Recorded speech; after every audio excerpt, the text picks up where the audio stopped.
ثم جعلناك على شريعة من الأمر فاتبعها ولا تتبع أهواء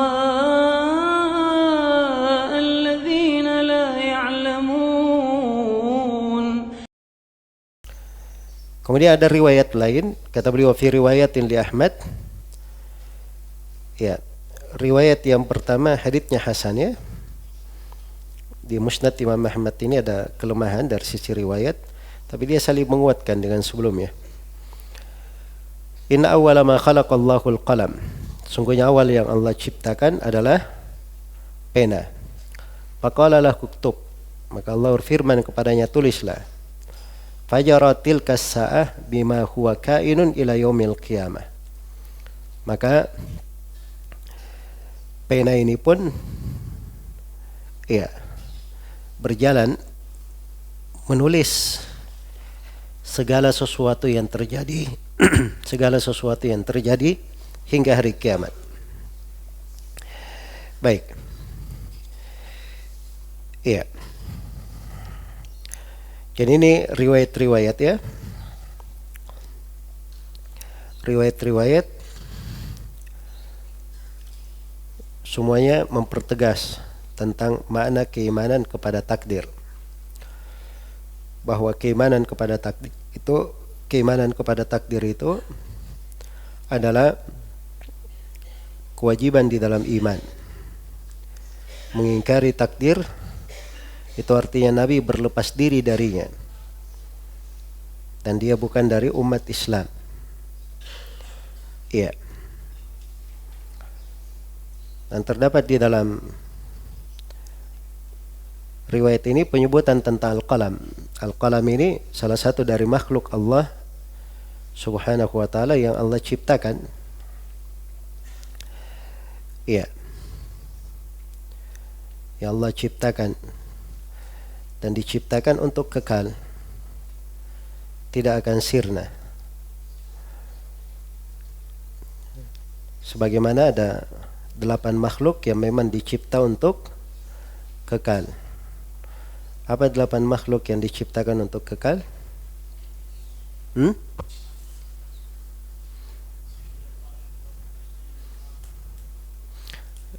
Siapa yang hafal awal bait syairnya? Thamaniyatun hukmul baqa'i ya ummuha minal khalqi wal bakuna fi khayyizil adam. Hiyal arsyu wal kursiyyu narun wa jannatun wa ajabun wa arwahun kadzal lawhu wal qalam. Ya. Ada 8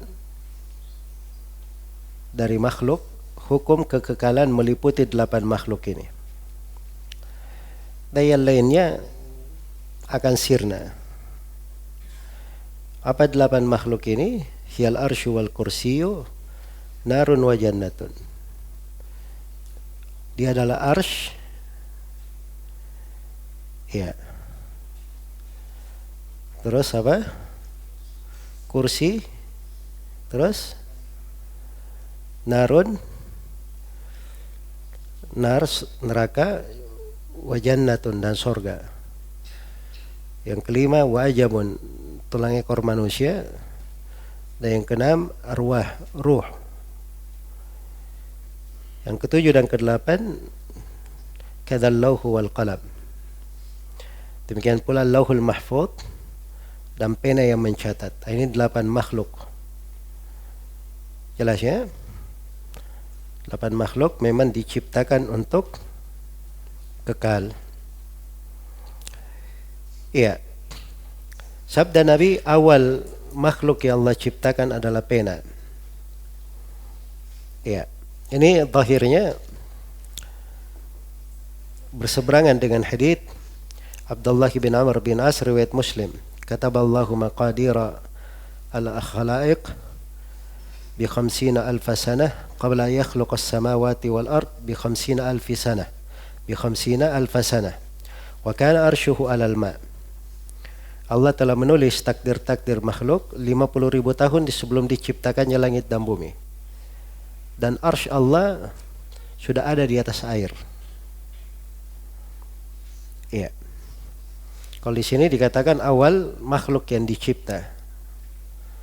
Awal makhluk yang dicipta. Baik. Iya. Maka ini terjadi silam pendapat di tengah para ulama, dan yang benarnya bahwa arsy itu lebih dahulu. Arsy itu lebih dahulu daripada pena. Dan kalau dikatakan awal makhluk, mungkin yang dimaksudkan awal makhluk dari alam ini. Awal makhluk dari alam ini, bukan arsy, tidak masuk arsy di dalamnya. Adapun arsy, dia lebih dahulu. Ya, dan ini dua pendapat di kalangan para as-salaf, walaupun yang dikuatkan oleh banyak ulama, arsy lebih dahulu. Kata Ibnu Al-Qayyim rahimahullah, "Wan-nasu mukhtalifuna fil qalami alladhi kutiba al-qada'u bihi min ad-dayyani, hal kana qabla al-arsy aw huwa ba'dahu, qawlani inda Abil Ala al-Hamadani, wal haqqu anna al-arsya qablu li'annahu qabla al-kitabati kana da arkani." Kata beliau, manusia itu bersilam pendapat pada al-qalam, pena yang Allah telah memutuskan takdir dengannya. Allah ad-Dayyan. Iya. Bagaimana perselisihannya? Apakah qalam ini sebelum arsy atau arsy setelah al-qalam? Ini ada dua pendapat di sisi Abul Ala al-Hamadani. Ada dua pendapat. Terus Ibnu Al-Qayyim mentarjih, dan yang hak, yang benar, bahwa arsy itu sebelum al-qalam. Kenapa seperti itu? Apa taklilnya? Li'annahu qabla al-kitabati kana da arkani. Karena sebelum penulisan yang disebutkan dalam hadits ini, pena menulis, sebelum penulisan takdir, arsy itu sudah ada di atas air. Sudah tetap. Jelas ya? Baik. Dan itu zahir riwayat hadits Abdullah bin Amr bin As radhiyallahu anhuma. Baik. Jadi ini dalil yang kedua. Kita petik dari hadits ini beberapa pelajaran. Pelajaran yang pertama, terdapat kewajiban beriman kepada takdir. Ya. Dan terdapat ancaman yang sangat keras terhadap siapa yang mengingkari takdir Allah. Dan terdapat penetapan adanya al-qalam.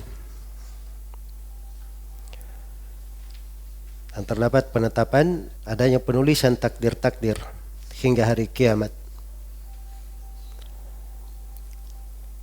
Dan terdapat bahwa keimanan kepada takdir adalah sebab seorang itu mendapatkan lezatnya iman. Dan terdapat keseriusan para as-salaf rahimahumullahu ta'ala dalam menasihati umat.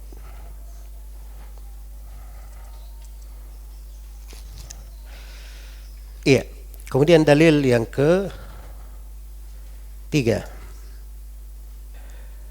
Iya. Wa fi riwayatin li Ibnu Wahab, dalam sebuah riwayat oleh Ibnu Wahab. Ini zahirnya penulis, dia hitung riwayat Ibnu Wahab ini ikut dalam hadits Ubadah bin Samit yang sebelumnya. Tapi kalau penggunaan Syekh Sulaiman bin Abdullah dalam Taisir Al-Aziz Al-Hamid, beliau menghitungnya hadits tersendiri. Beliau menghitungnya hadits tersendiri. Memang betul ya, dari Ubadah bin Samit juga, tapi dia dari sisi teks hadits beda ya dengan sebelumnya. Jadi kalau dikatakan fi riwayatin, ini tajawuz namanya dalam, ya memang dari sisi sanadnya juga beda ya, dan lafadznya juga beda.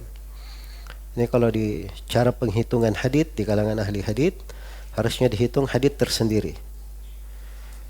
Baik. Nah ini riwayat Ibnu Wahab di Kitabul Qadar, dan ada kelemahan di dalam sanadnya. ada kelemahan di dalam sanadnya. Baik. Dan Ibnu Wahab adalah Abdullah bin Wahab bin Muslim Al-Misri Ad-Dainuri, Abdullah bin Muslim Al-Misri Abu Muhammad. Ya. Abu Muhammad yang diberi gelar Diwanul Ilm. Diberi gelar Diwan Al-Ilm. Asalnya kalau disebut Ibnu Wahab itu yang diinginkan, Abdullah bin Wahab. Beliau lahir tahun 125 Hijriah dan wafat tahun 197 Hijriah. Iya. Jadi kalau disebut Ibnu Wahab, asalnya yang diinginkan ini Abdullah Ibnu Wahab Abu Muhammad Al-Misri Al-Qurashi. Walaupun ada Ibnu Wahab yang lain di tingkatan ini. Namanya Abdullah bin Wahab Ad-Dainuri. Baik. Kata beliau, qala, maksudnya ini hadits Ubadah bin Samit juga ya. Qala Rasulullah sallallahu alaihi wasallam, "Faman lam yu'min bil qadari khairihi wa syarrihi, ahraqahu Allahu bin nar."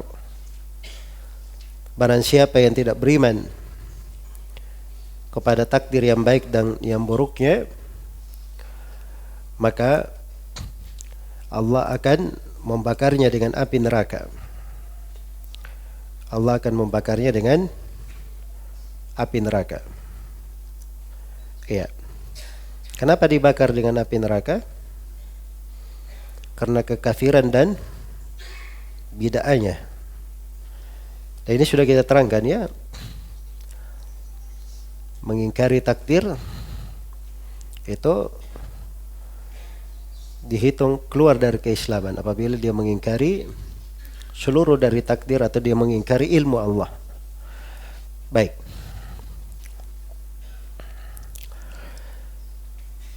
Jadi riwayat ini diarahkan ke sana. Dan ini sisi pendalilan penulis di sini rahimahullahu taala, ahraqahu Allahu bin nar. Allah akan membakarnya dengan neraka. Menunjukkan wajibnya beriman kepada takdir dan bahaya mengingkari takdir itu. Kemudian dalil yang keempat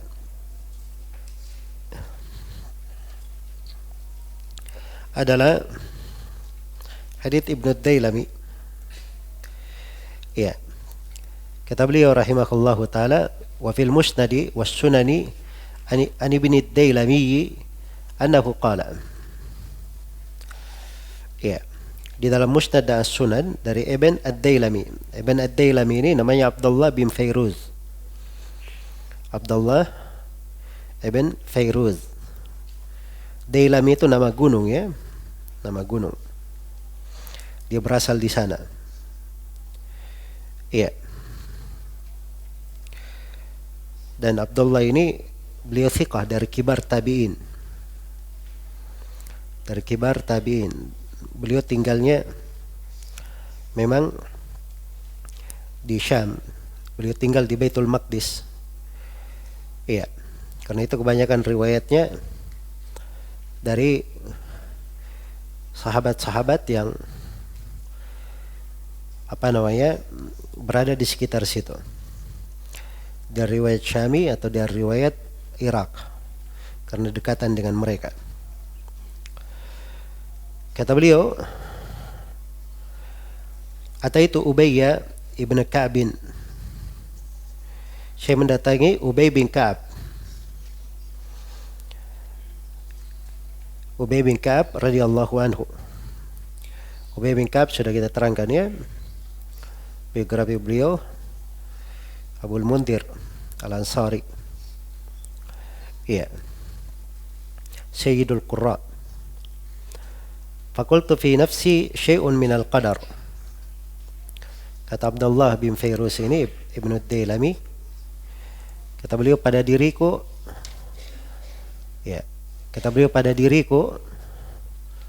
ada suatu keraguan tentang takdir. Fahaddithni bi syai'in la'alla Allah yudhibuhu min qalbi. Maka kata beliau, ceritakanlah kepadaku sesuatu dari hadits Ya, barangkali dengan hadits itu Allah menghilangkan keraguan itu dari hatiku.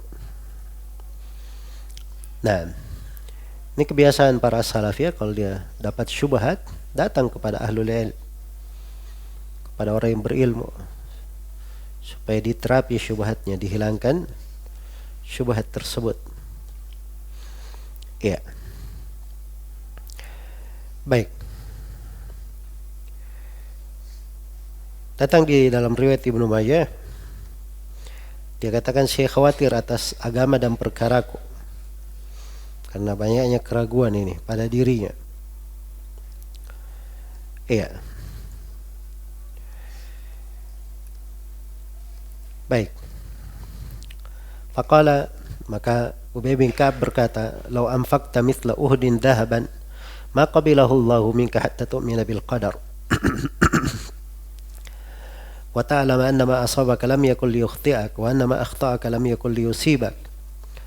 Walau mitta ala ghairi hadha lakunta min ahli an-nar. Iya.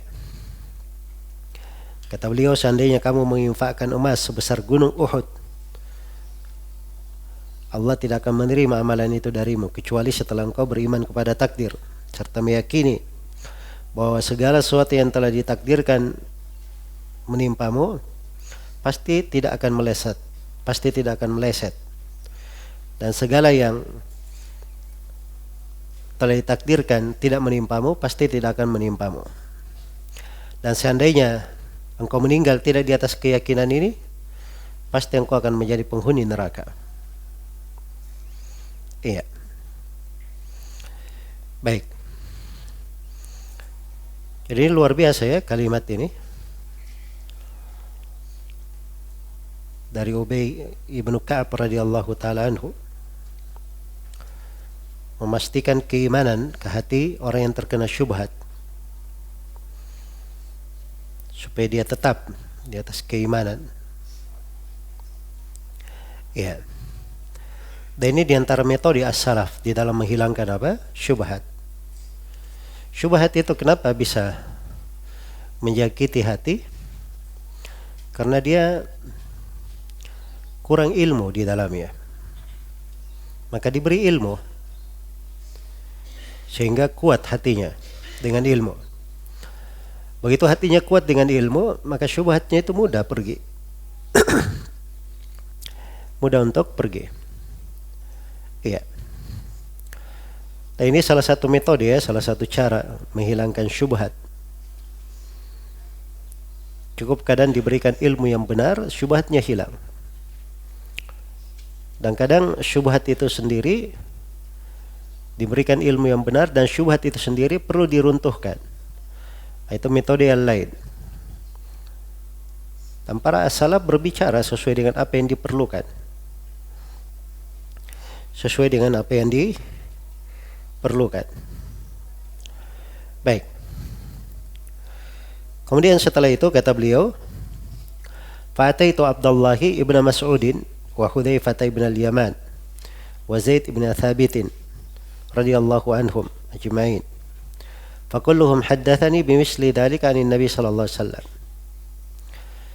Kata beliau, kata Ibnu Dailami, lalu saya mendatangi Abdullah bin Mas'ud, Hudzaifah bin al-Yaman, Zaid bin Thabit, semuanya mengatakan kepadaku hadits itu dari Nabi sallallahu alaihi wasallam.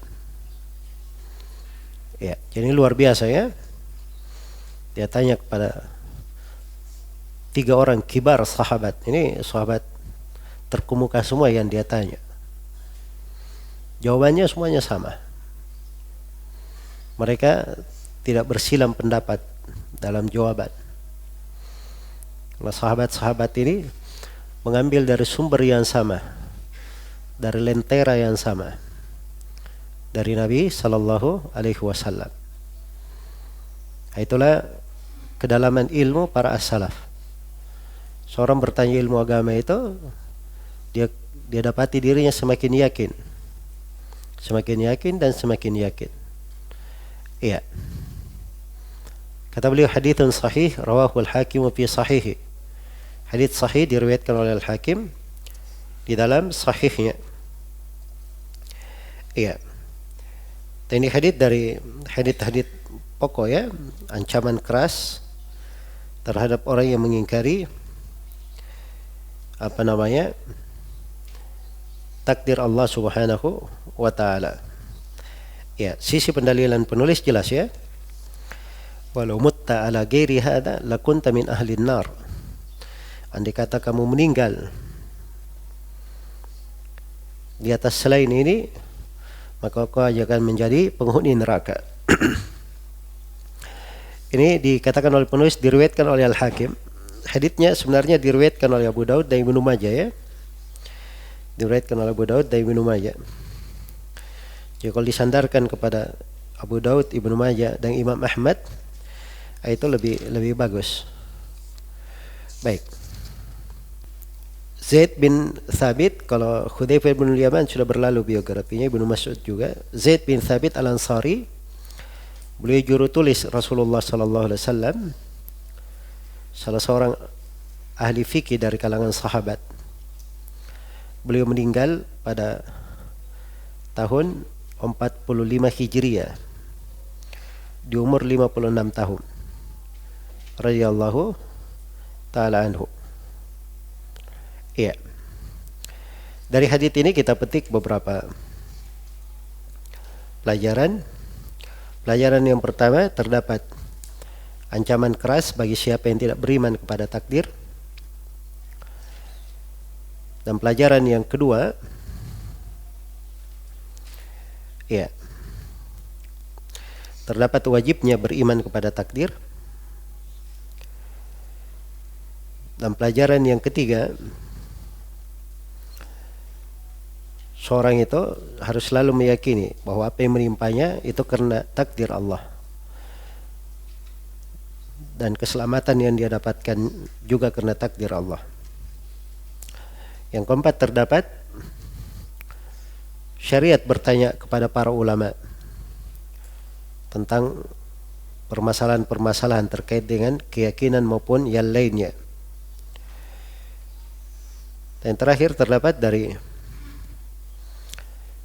tugas dan kewajiban para ulama menyingkap syubhat dan menebarkan ilmu di tengah manusia. Iya. Itu kelihatannya seorang alim di situ. Seorang alim itu dia itu kelihatan di dalam menyingkap syubhat. Iya. Jadi kalau berbicara saja dalam menyampaikan ilmu, itu bentuk dari ilmu. Tapi belum tentu seorang itu dikatakan alim dengannya. Iya.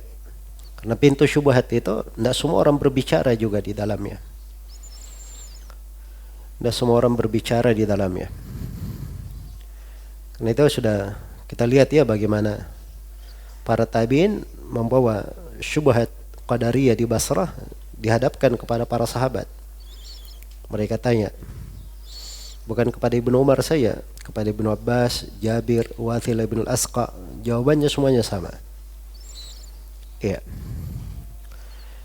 Ibnu Asakir dalam Tarikh Dimashq itu menyebutkan bahwa Imam Syafi'i, Amir bin Syarahil, beliau ini sudah memberi fatwa dan mengajar ilmu.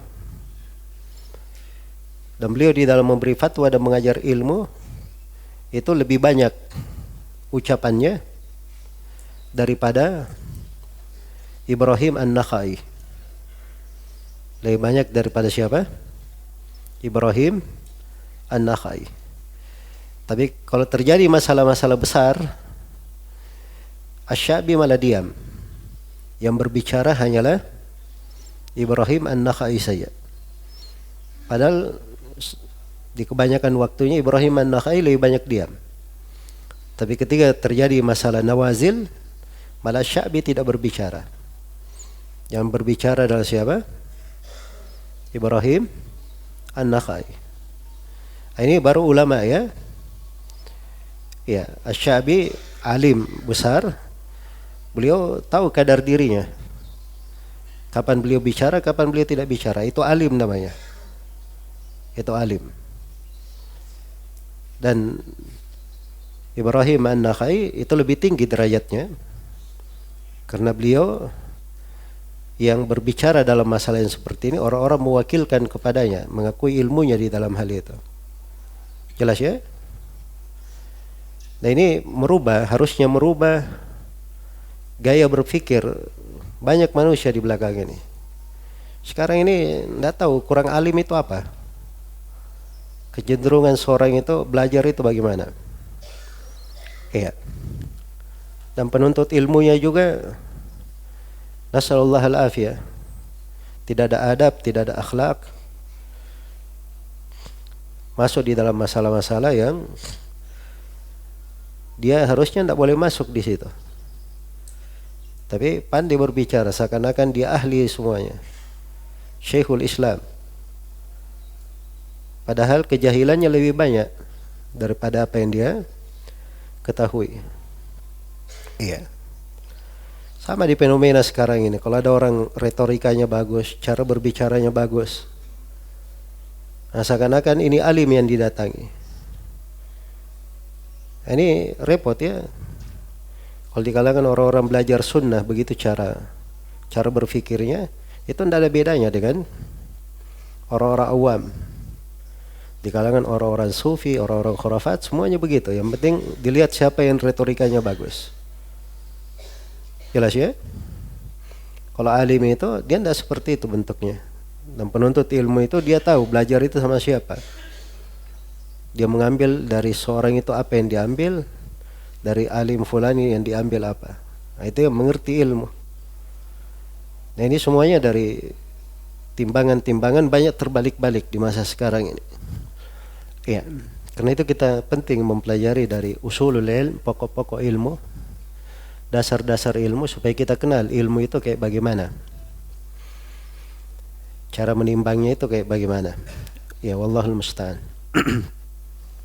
Baik, kemudian ditutup oleh penulis rahimahullahu taala dengan menyebutkan masail. Kata beliau fihi masail al-ula bayanu fardil imani bil qadar. Yang pertama keterangan tentang kewajiban beriman kepada takdir. Iya.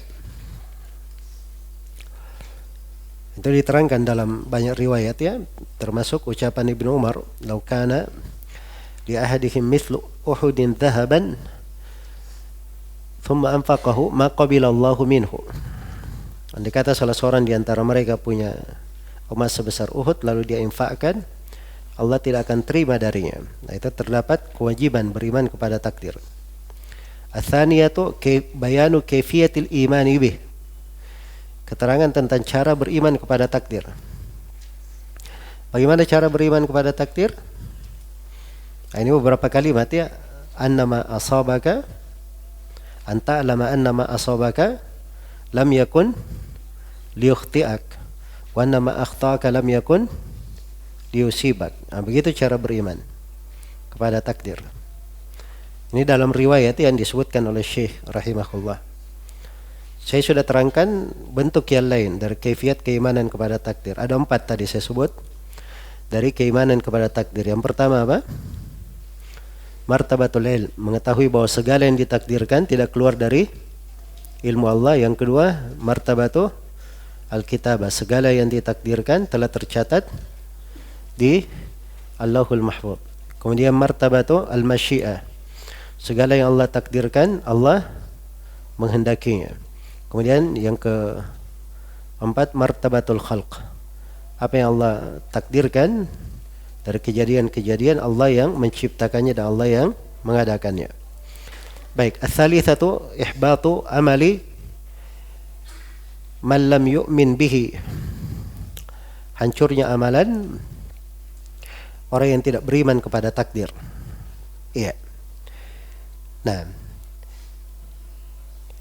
jadi itu ucapan Ibnu Umar ya, ma qabilahu Allahu minka hatta tu'mina bil qadar.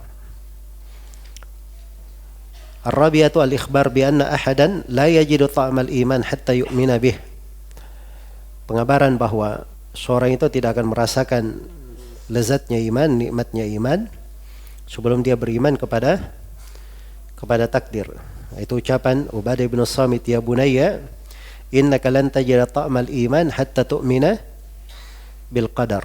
Wahai anakku, engkau tidak akan mendapatkan lezatnya iman sampai engkau beriman kepada takdir. Al-khamisatu dzikru awwali ma khalaqallah. Penyebutan makhluk yang pertama kali Allah ciptakan, yaitu apa? Yaitu pena. Iya. Dan pena ini menurut salah satu pendapat makhluk yang paling pertama dicipta. Pendapat yang kedua apa tadi? Arsy. Dan yang paling benarnya adalah arsy, dan itu pendapat mayoritas ulama. Baik. Kemudian as-sadisatu annahu jara bil maqadir fi tilka as-sa'ila qiyamis sa'ah. Iya, bahwa qalam ini menulis seluruh takdir pada saat itu hingga hari kiamat datang. Nah, itu dalam riwayat ya fajara fi tilka as-sa'ah bima huwa kain ila yaumil qiyamah. Baik. As-sabi'atu bara'atuhu sallallahu alaihi wasallam mimman lam yu'min bihi. Yang ketujuh, Rasulullah sallallahu alaihi wasallam berlepas diri dari orang yang tidak beriman kepada takdir. Iya. Itu berdasarkan sabda beliau, man mata ala ghairi hada apa? Falaysa minni. Siapa yang meninggal tidak di atas hal ini, maka dia bukan dariku. Ats-tsaminatu, yang kedelapan, adatus salaf fi izalati syubhah bi su'alil ulama. Ini dari masalah yang sangat penting ya. Kebiasaan tradisi para ulama as-salaf dalam menghilangkan syubhat, yaitu dengan bertanya kepada ulama. Ini yang dilakukan oleh Ibnu Dailami ketika terjadi syubhat pada dirinya. Dia datang kepada Ubay bin Ka'ab, setelah itu datang kepada siapa? Abdullah bin Mas'ud, Hudzaifah bin Yaman, dan Zaid bin Thabit. Nah, baik. Kemudian yang ke-9, annal ulama ajabuhu bima yuzilu syubha wa dzalika annahum nasabul kalam ila Rasulillah sallallahu alaihi wasallam faqat. Iya. Lalu para ulama salaf memberi jawaban yang menghilangkan keraguan orang tersebut hanya dengan menuturkan hadits dari Rasulullah. Jadi mereka ini tidak menjawab dari dirinya, hanya dia bawakan apa? Hadits Nabi saja. Ya subhanallah. Jelas ya? Jadi ini menunjukkan bahwa mereka ini tidak memberi fatwa dengan ra'yi. Tidak takalluf di dalam menjawab. Tidak takalluf di dalam apa? Di dalam menjawab. Ya. Tidak seperti orang-orang belakangan, kalau menjawab sesuatu dia terlalu banyak pakai akal-akalan dan sebagainya, takalluf. Tapi mereka ini menjawab dengan dalil saja, diberi dalil. Iya. Jadi ayat Al-Quran itu dan hadits Rasulullah itu bekal yang paling cukup sudah di dalam menghilangkan apa? Dalam menghilangkan syubhat. Kalau ada orang tidak merasa cukup dari Al-Quran dan hadits, apa manfaatnya? Memberi faedah kepada orang tersebut. Iya. Kalau dibacakan ayat, bacakan hadits, hilang syubhatnya. Ini cara para as-salaf di dalam mengobati syubhat. Iya. Itu ada kisah ya di Sahih Muslim tentang sekelompok orang Khawarij sudah mau melakukan kudeta. Lalu mereka sebelum melakukan kudeta pergi haji dulu. Setelah haji mereka berkunjung ke Medina. Begitu tiba di Medina, dia dapati seorang syekh duduk di salah satu tiang masjid, di Masjid Nabawi. Ternyata syekh ini menyampaikan hadits dari Nabi tentang al-jahannamiyin. Orang-orang yang sudah masuk neraka jahanam kemudian dikeluarkan lagi lalu dimasukkan ke surga. Ini kan hadits tidak masuk di akalnya kaum Khawarij, membantah bid'ah mereka. Kok bisa pelaku dosa besar harusnya kekal dalam neraka kalau kaidahnya Khawarij, kok bisa keluar lagi dan masuk ke mana? Ke surga. Ya. Maka orang ini tanya, siapa syekh itu? Disebutkan bahwa beliau adalah Jabir bin Abdullah, sahabat Rasulullah. Maka mereka pun maju bertanya kepada Jabir, ini hadits yang kamu dengar benar dari Nabi? Kata Jabir, Ya, saya tidak pernah berdusta atas nama beliau. Jadi hanya sekedar mendengar hadits saja dari Nabi. Benar hadits ini, Jabir tidak menambah apapun. Maka semua anak-anak muda ini yang tadinya mau kudeta, semuanya rujuk kembali kepada kebenaran kecuali satu orang saja. Kecuali satu orang saja. Maka ilmu itu besar sekali manfaatnya di dalam menghilangkan syubhat-syubhat. Karena itu seorang penuntut ilmu dia harus banyak berbekal dengan menghafal ayat-ayat Al-Quran, hadits-hadits Rasulullah sallallahu alaihi wasallam. Dia pelajari dari kandungan-kandungannya. Ya. Nah, itu dari hal yang paling baik di dalam mengobati syubhat-syubhat. Ya wallahu taala alam.